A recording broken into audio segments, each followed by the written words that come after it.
transgenic plants to cope poor soil quality.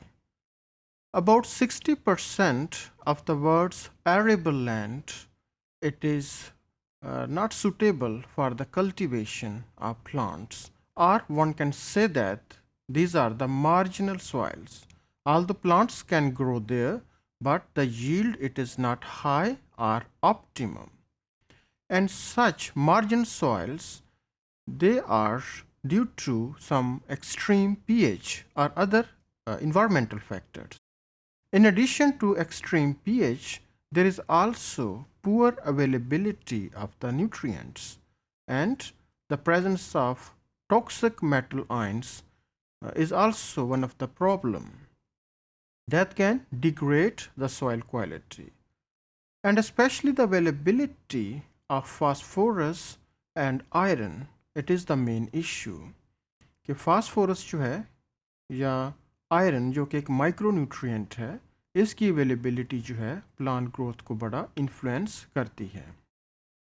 अगर हम acidic soil की एग्जांपल लें तो अराउंड 40% जो सॉइल्स हैं they are the marginal soils, and here the concentration of some metal ions or ions like the aluminium, it is high, and with collaboration like the iron, it can precipitate or convert the phosphorus into insoluble form.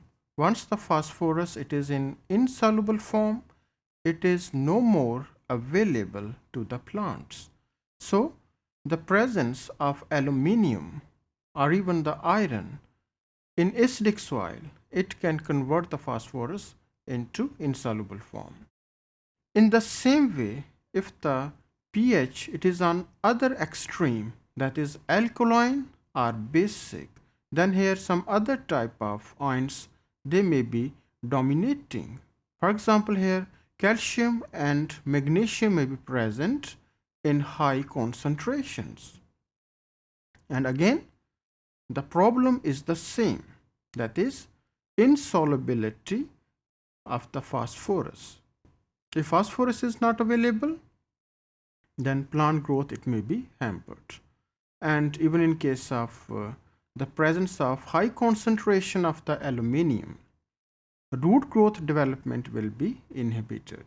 And in case of the basic or alkaline soils, although calcium it is very important and can act as a signaling molecule, but its high concentration it can precipitate the phosphorus. So because of this situation, the soil may be the marginal soil, that plant may be able to grow, but crop yield may be very low. Now there are certain plants that can produce high concentrations of organic acids like citrate, malate, or oxaloacetate.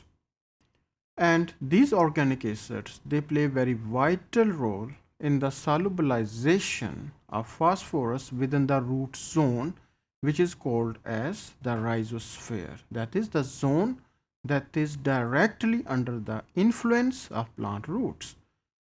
And the secretion of such acidic substances or root exudates, it also triggers the proliferation of beneficial microbes within the root zone.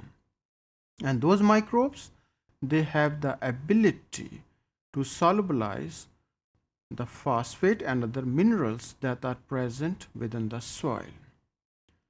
Now here again we can take the help of gene manipulation in order to engineer the transgenic plants. For example, here the citrate, which is acidic substance, organic acid, its gene like citrate synthase, it can be inserted into the target plants to engineer transgenic plants. Now, high expression of citrate synthase will result in the production of citrate that will play a role in the solubilization of minerals.